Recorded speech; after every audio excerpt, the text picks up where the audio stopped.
Olá, amigos e amigas, sejam todos muito bem-vindos a mais um comentário semanal da Parashá. A Parashá dessa semana, como todos sabem, chama-se Vaishlach.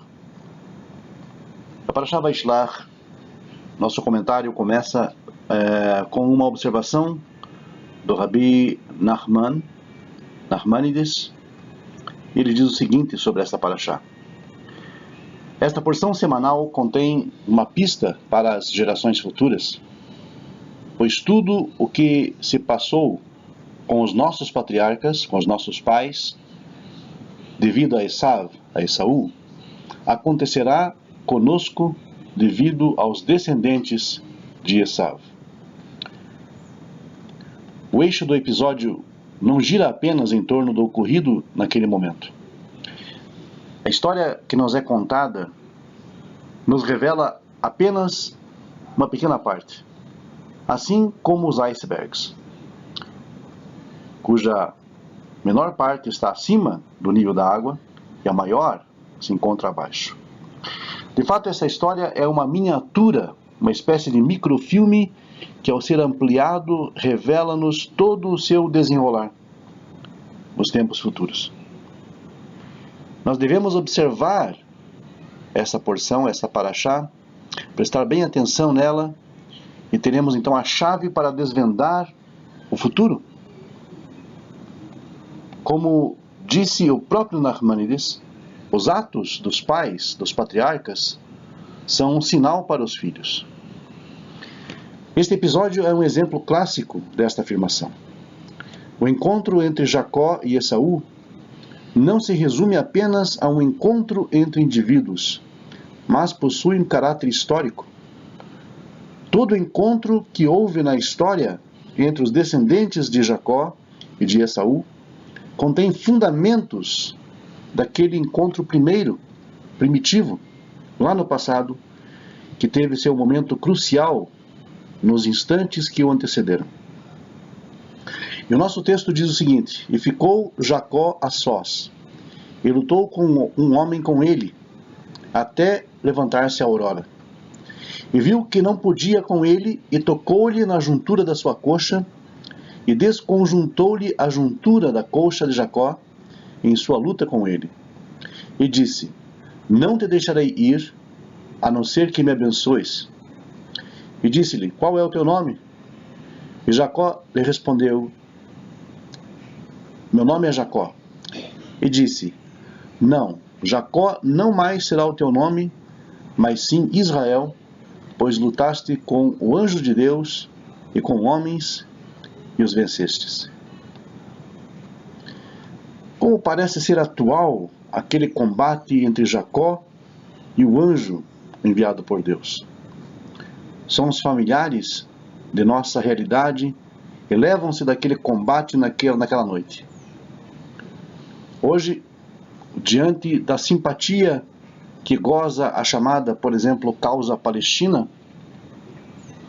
diante da hostilidade que Israel sofre aos olhos do mundo, nós nos deparamos mais uma vez com este escrito, citado inúmeras vezes, com a poderosa verdade que emana dele. O texto escrito oculta mais do que revela a sua ancestralidade e renova-se a cada dia. E lutou um homem com ele até levantar-se a aurora, de acordo com Gênesis 32, verso 24. Milhares de anos se passaram, desde esse acontecimento misterioso. E esses acontecimentos não foram corridos pelo tempo, como se nada de novo houvesse ocorrido durante todos esses anos. Por exemplo, Jacó ainda encontra-se a sós. Israel é uma nação que habita só, de acordo com a própria Torá. Seu corpo, o corpo de Jacó, está envolvido em um combate que lhes foi imposto por aqueles que desejam destruí-lo, macular sua identidade, apagá-lo da face da terra, apesar dele desejar apenas um pouco de paz e sossego, um local para repousar os seus pés. A seletividade do texto bíblico se revela na escolha de episódios que não são apenas relatos de fatos ocorridos no passado.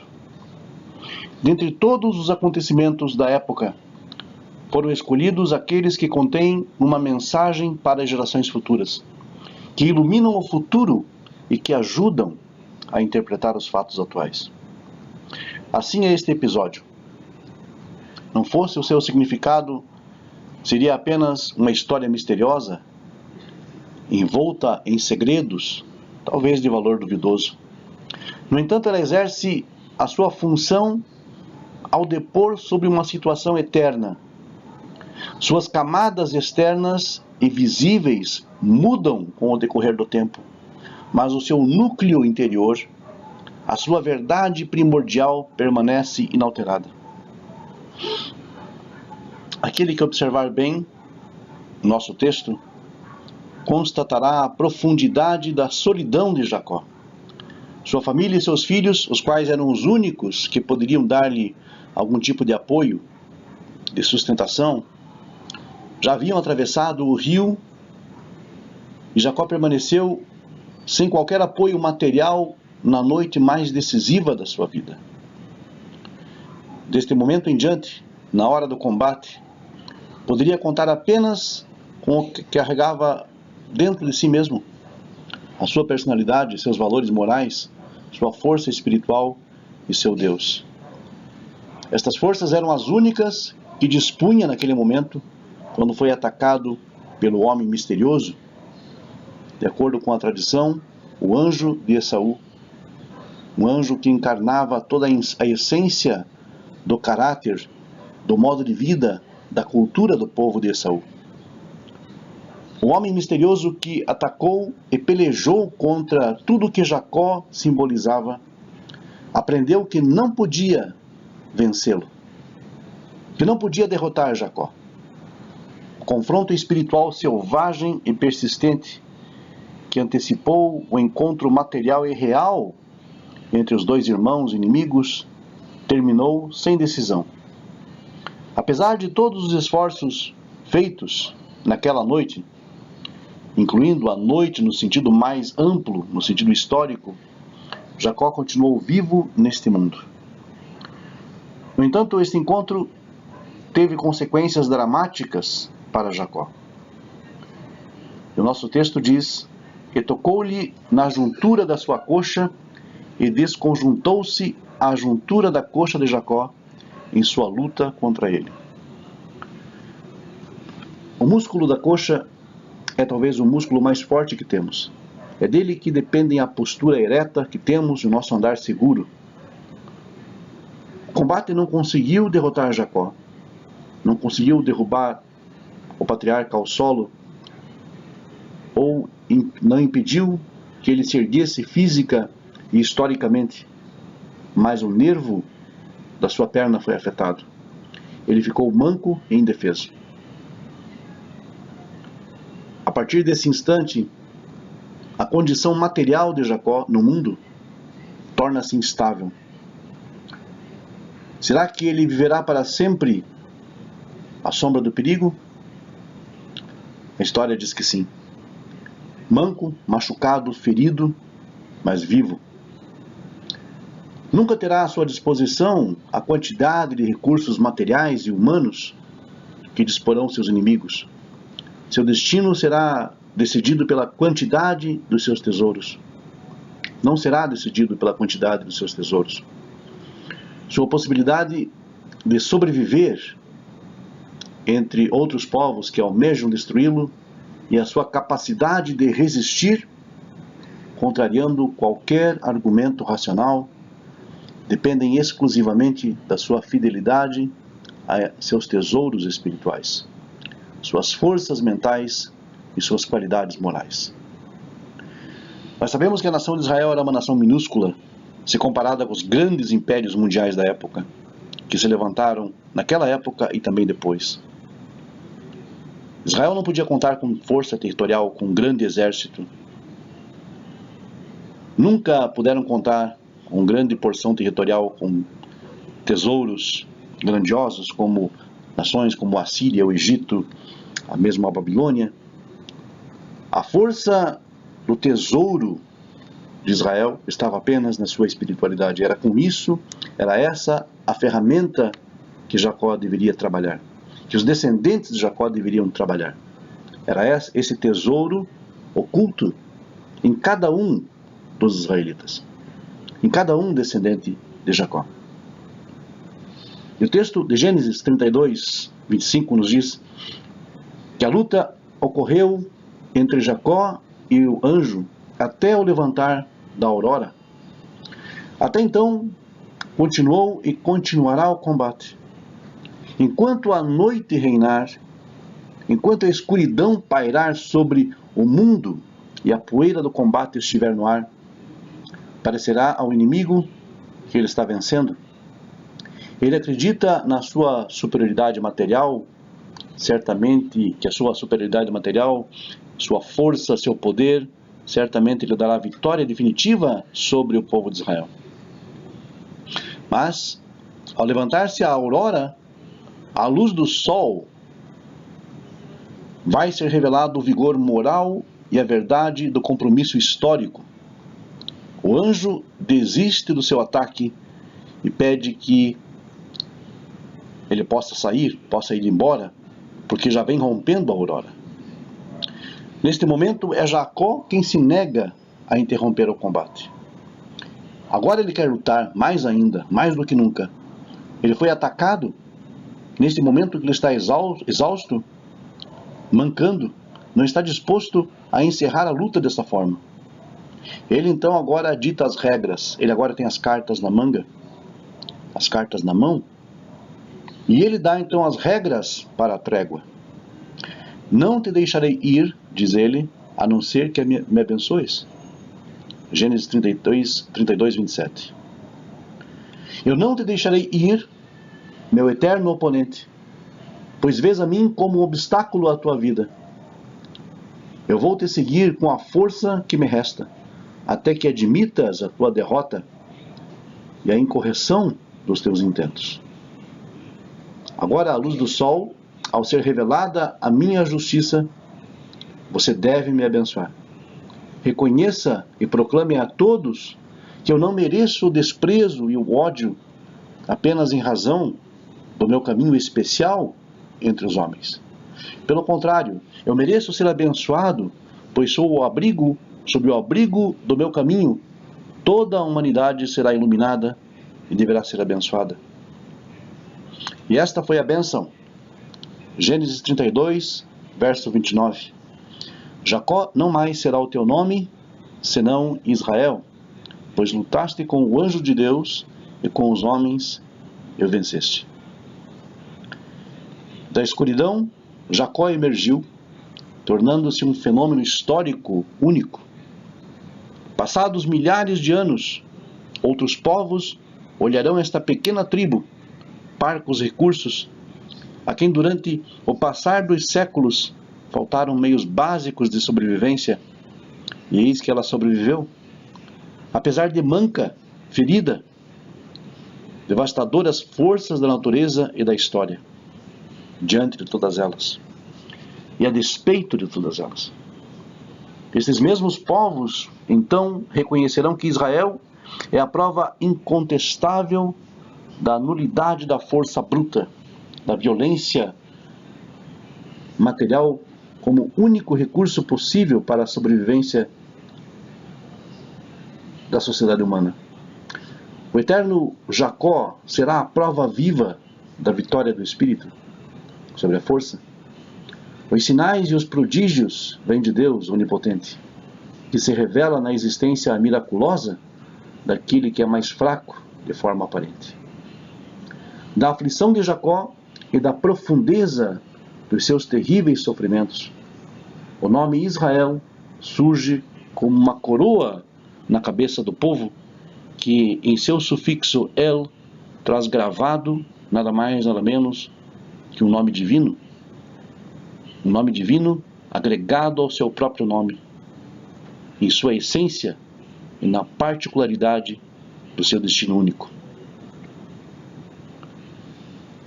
Vaishlach, a nossa paraxá,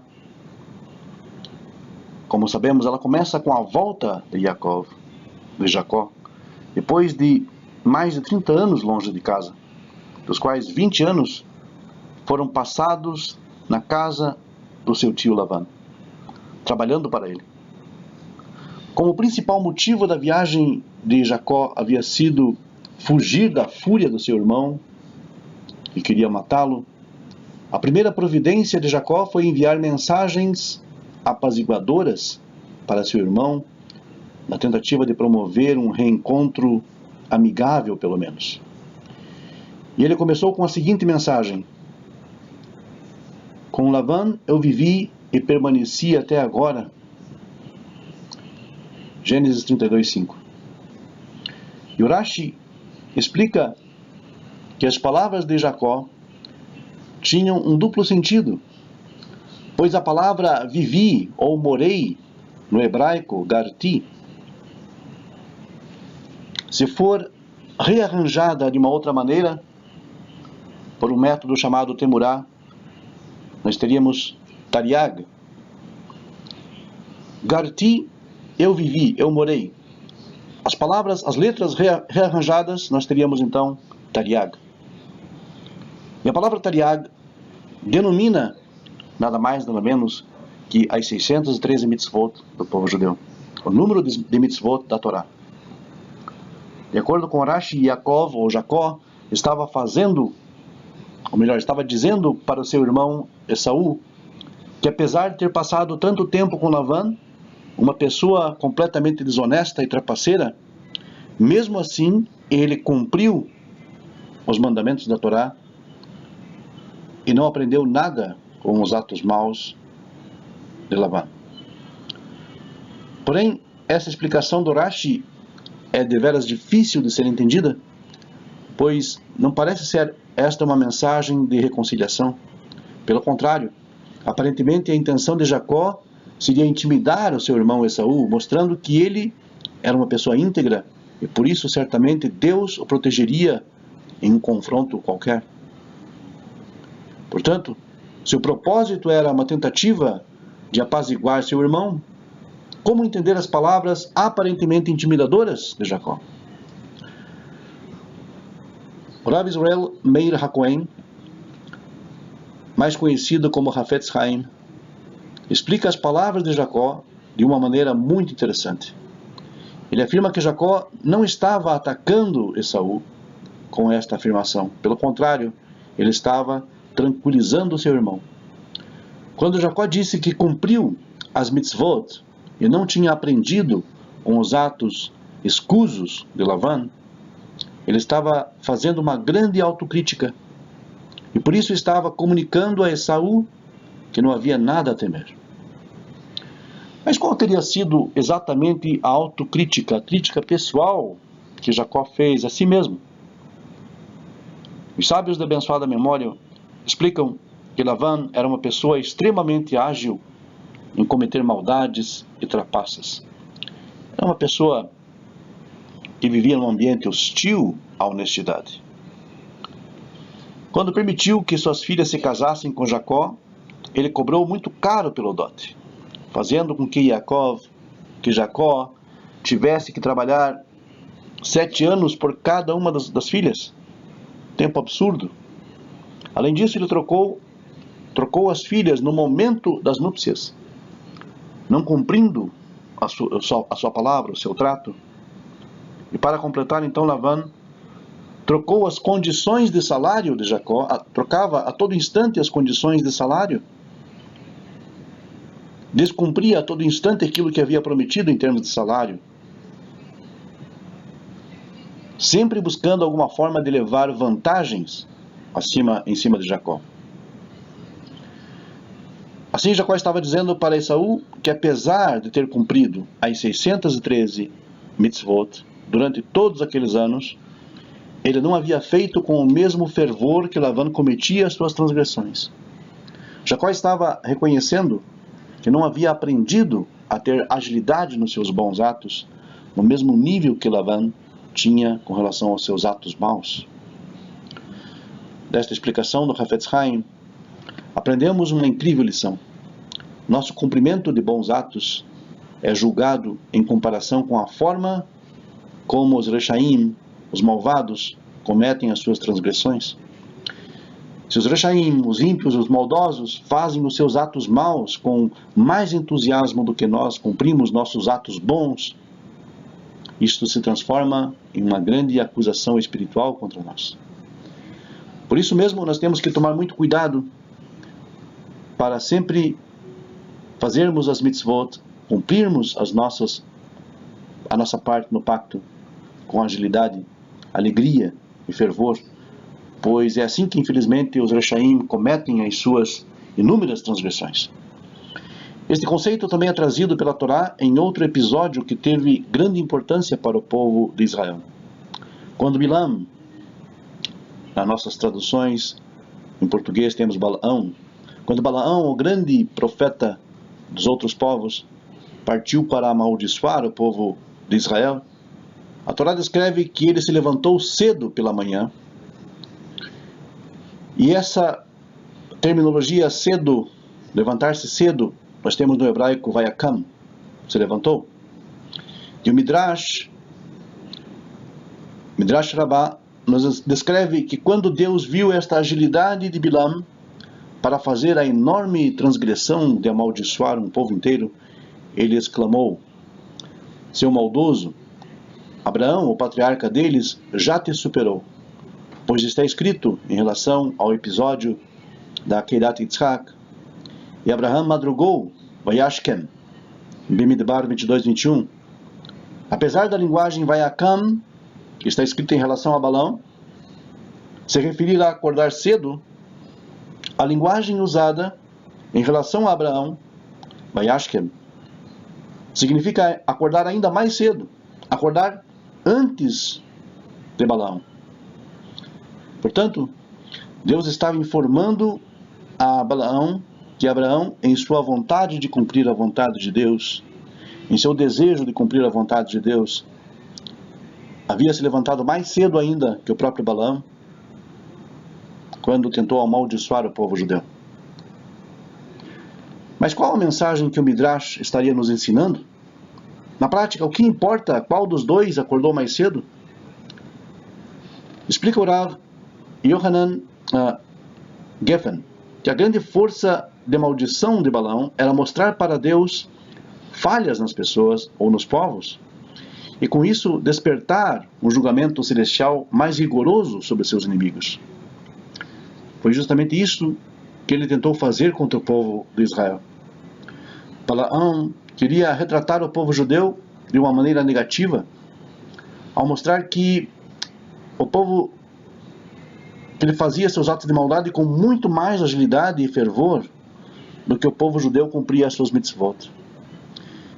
Isso realmente teria se transformado em uma grande acusação espiritual contra o povo e teria trazido consequências trágicas. Porém, Deus respondeu para Balaão que o patriarca do povo judeu, Abraão, já havia demonstrado um nível ainda maior de agilidade, de fervor no cumprimento das mitzvot do que Balaão havia demonstrado quando cometia suas maldades. O que protegeu o povo judeu da enorme acusação espiritual que surgiria naquele momento foi que os descendentes de Abraão herdaram dele esta característica de agilidade no cumprimento das mitzvot, e por isso possuíam suficientes méritos para vencer a acusação de Balaão. No Shema Israel, que é repetido pelos judeus 2 vezes por dia, nós lemos: e amarás a Hashem teu Deus com todo o teu coração. Devarim 6:5. A palavra coração está escrita de uma maneira diferente nesse texto. Levavecha. E não como seria esperado como libecha. O Talmud, no Tratado Brachot 54a, nos ensina que do fato que a letra Bet está escrita 2 vezes na palavra no Shema, que nós devemos então amar a Deus com os nossos 2 Yetzer, as nossas 2 inclinações, o Yetzer Atov e Yetzer Hará, a inclinação para o bem e a inclinação para o mal. Mas como podemos utilizar nossa má inclinação para servir a Deus? Parece estranho. Uma das maneiras é observando a agilidade e o fervor que utilizamos para ir atrás dos nossos desejos e tentar aplicar esta mesma agilidade em relação ao nosso Yetzer Tov. Para preencher nosso desejo de comer algo ou de obter algum outro prazer material, nós estamos dispostos, sempre prontos, e fazemos incríveis esforços e sacrifícios. Se aprendermos com a força da nossa má inclinação, podemos utilizá-la como modelo, canalizá-la então para o nosso lado espiritual e fazermos mitzvot muito mais rápido, disposição de cumprir as mitzvot com muito mais agilidade. Atualmente as pessoas dedicam incontáveis horas para satisfazer seus desejos por dinheiro e honra.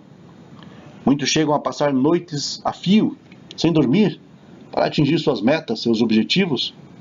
Algumas empresas mantêm turnos de madrugada para aqueles que passam a noite trabalhando no escritório.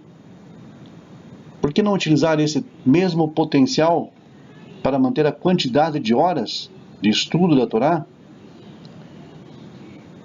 Porção diária que definimos para nós, ao invés de estarmos sempre procurando desculpas para justificar a nossa falta de tempo com os nossos compromissos espirituais. Rav Noah Weinberg, que dedicou a sua vida a trazer judeus afastados de volta ao judaísmo, dizia que aprendia muito com a forma da atuação dos nazistas e incentivava que fosse utilizada como modelo para o serviço divino. Mas que coisa estranha. Vejam vocês, os nazistas matavam os judeus de forma metódica e sistemática. Investiam muito tempo e pensamento para arquitetar, desenvolver técnicas para eliminar cada vez mais judeus, utilizando cada vez menos dinheiro. Desta maneira, eles conseguiram exterminar 6 milhões de judeus na Europa. A comparação parece ser absurda. E a questão que o rabino Noah Weinberg sempre colocava era: será que conseguimos nos organizar e nos motivar, assim como os nossos inimigos fizeram, através dos seus esforços, numa proporção diferente, de uma forma diferente, para trazer mais judeus afastados de volta à prática da Torá? Investimos em maneiras de trazer cada vez mais judeus? Se indo contra Deus, os nazistas mataram 6 milhões, se nós nos esforçássemos e nos organizássemos para fazer o bem da mesma maneira que os nazistas se esforçaram para fazer o mal, conseguiríamos. Se utilizarmos como modelo aqueles que fazem o mal, nós podemos reverter o processo para aprender com as suas estratégias, as suas ferramentas, além do seu nível de comprometimento e dedicação. Certamente venceremos os atuais desafios do povo judeu. É a conclusão do Rabi Noah Weinberg. Não é necessário nem mesmo procurar nos atos dos Rechaim, dos malvados, inspiração para o nosso crescimento espiritual. Se procurarmos em nossos próprios atos, certamente encontraremos áreas nas quais sentimos mais entusiasmo e fervor do que no nosso serviço divino. Pode ser com comida, com trabalho, com esporte ou qualquer outra área. Então, temos que tentar internalizar que racionalmente o cumprimento das mitzvot certamente traz muito mais satisfação do que qualquer outro prazer material. Com isso, então, poderemos tentar atingir em nossa espiritualidade a mesma alegria, o mesmo entusiasmo. Pois se os Rechaim, os malvados, podem fazer muito, mesmo indo contra Deus, imagine o verdadeiro potencial daqueles que caminham juntamente com Ele à sua luz. Muito obrigado então a todos e até uma próxima oportunidade. Emir Tzir Hashem.